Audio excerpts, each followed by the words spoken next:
এয়া দেখিছেনে চুলিখিনি তিতাই হৈ আছে। বেছিকৈ তেল লগাই ৰাখিম যাতে ইমান সোপা চুলি হৈছে।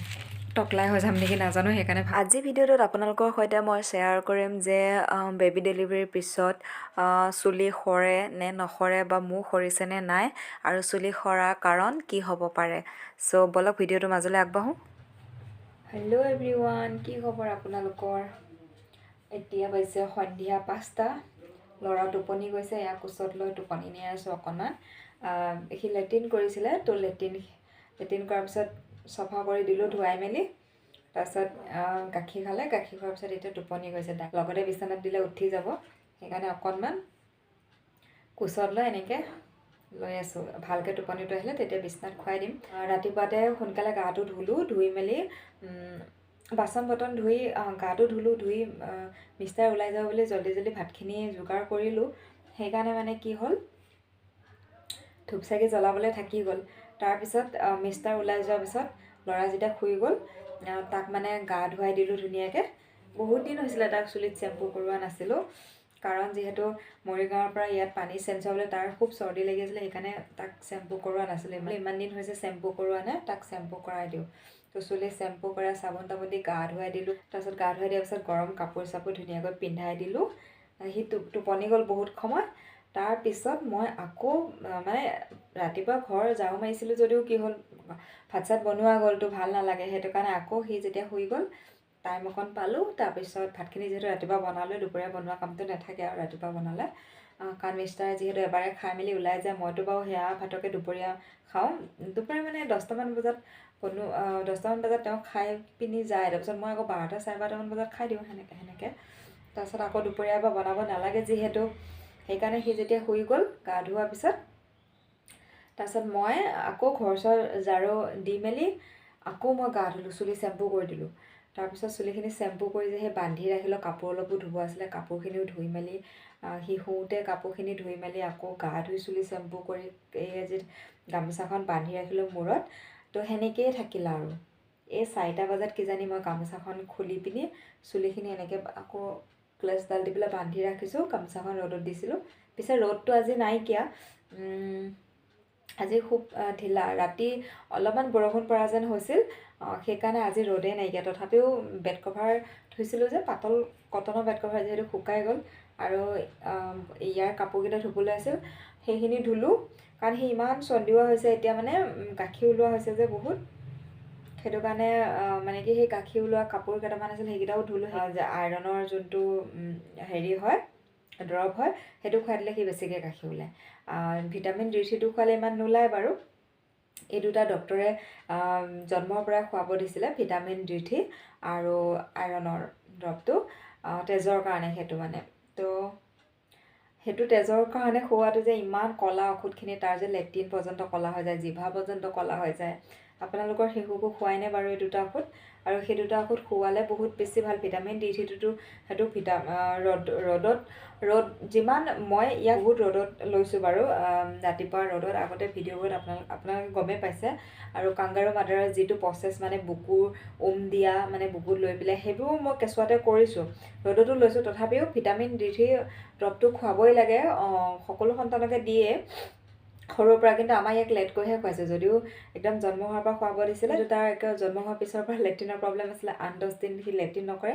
সেই হোমিঅ'ৰ পৰা লেট্ৰিনৰ দৰৱ খুৱাওঁতে তাৰ সেই ভিটামিন D3 আৰু আইৰণৰ দৰৱটো আমি বহুত লেটকৈহে খুৱাইছোঁ, এতিয়ালৈকেও খুৱাই আছোঁ।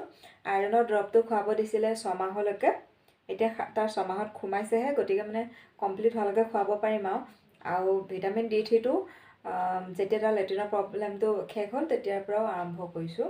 দুটা মানে সেই D3টো খালে একো নহয়, কিন্তু মানে আইৰণৰ দৰৱটো খালে সি খুব গাখীৰ উলিয়ায়। সেই গাখীৰ ওলোৱা কাপোৰকেইটা আছিলে, সেইকেইটাও ধুলোঁ। বেড কভাৰ ধুবলগীয়া আছিলে, সেইখিনিও ধুলোঁ। ধুই মেলি সেয়া চুলি চেম্পু কৰিলোঁ, যদিও মেলিব কৰিব টাইম নাপালে, এনেকৈ বান্ধি থৈ দিলোঁ।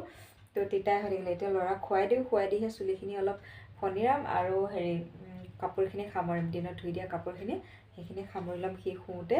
আৰু এটা কথা শ্বেয়াৰ কৰোঁ আপোনালোকৰ সৈতে, আমাৰ যে মানে মোৰ যে আগতে চুলি একদম সৰা নাছিলে, এতিয়া মানে বহুত চুলি হৈছে। মানে আমাৰ মৰিগাঁৱৰ পৰা অহা 1 মাহ হৈছে মই ইয়াত পাঠশালাত অহা। নৱেম্বৰ 19 তাৰিখে আহিছোঁ, এইটো 19 তাৰিখলৈ মানে 1 মাহ হৈ গৈছে আৰু।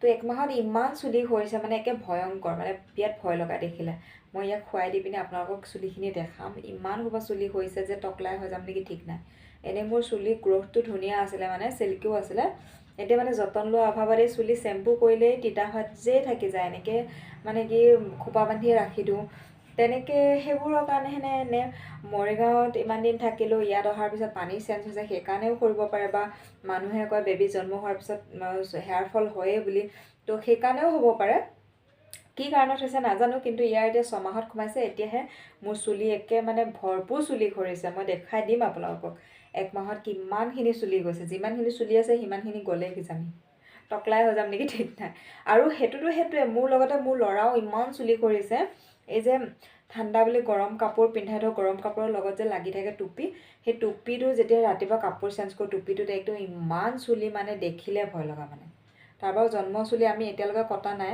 নিয়ম কৰি অকণমান চাইডত কাটি দিয়া গৈছিলে 11 দিনৰ দিনাখন তাৰপিছৰ পৰা একদম মানে খুৰাই দিয়া নাই চুলিখিনি কিন্তু হ'লেওনো ইমান চুলি সৰাই নাই জন্ম চুলি বাৰু মানুহে আকৌ সৰে বুলি কিন্তু হ'লেও ইমান চুলি সৰাই নাই একে আমাৰ ল'ৰা আৰু মোৰ আমাৰ মাক পুতেক দুটা ইমান দিন সৰা নাছিলে এতিয়া সৰিছে সেয়েহে আপোনালোকৰ সৈতে শ্বেয়াৰ কৰি ৰাখিলোঁ নসৰিব বুলি ভাবিছিলোঁ কিন্তু সৰিলে এতিয়া তেতিয়া ল'ৰাক খুৱাই দি আপোনালোকক মই চুলিখিনি দেখাইছোঁ দেই ইমান চুলি সৰিছে বাপৰে বাপ এয়া দেখিছেনে চুলিখিনি তিতাই হৈ আছে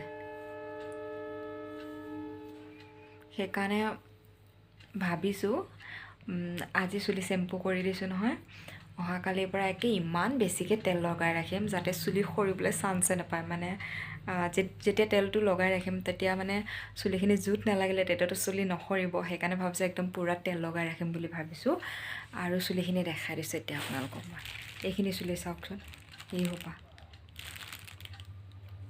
ফুল হৈ আছে পলিথিনটো বুলি ক'ব পাৰি ইমান সোপা চুলি হৈছে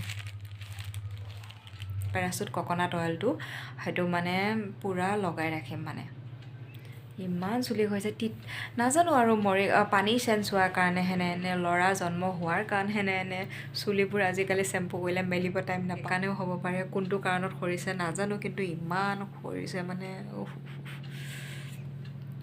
তো তাকে শ্বেয়াৰ কৰিলোঁ আপোনালোকৰ সৈতে যে চুলি নসৰা কিবা উপায় আছে নেকি পিঁয়াজৰ তেল লগালে নসৰে বুলি কয় কিন্তু আজিকালি সেইবোৰ কৰিব মোৰ একেবাৰে টাইম নহয় আৰু আজি মেচিনকেইটা চাফা কৰি ৰাখিছোঁ লাহে মেচিনৰ কামখিনিও আৰম্ভ কৰিম বুলি ভাবিছোঁ ল'ৰা শুওঁতে অকণমান যদি টাইম পাওঁ তেনেহ'লে তো আজি ভিডিঅ'টো ইমানখিনিতে সামৰণি মাৰিছোঁ যিসকলে মোৰ চেনেলটো ছাবস্ক্ৰাইব কৰা নাই এতিয়ালৈকে প্লিজ চেনেলটো ছাবস্ক্ৰাইব কৰি দিব ভিডিঅ'টো লাইক কৰিব শ্বেয়াৰ কৰিব নতুন এটি ৰাতিপুৱাৰ সৈতে নতুন এটি ভিডিঅ'ৰ সৈতে আকৌ আপোনালোকক লগ পাম আজি ভিডিঅ'টো চোৱাৰ বাবে বহুত ধন্যবাদ bye bye love you all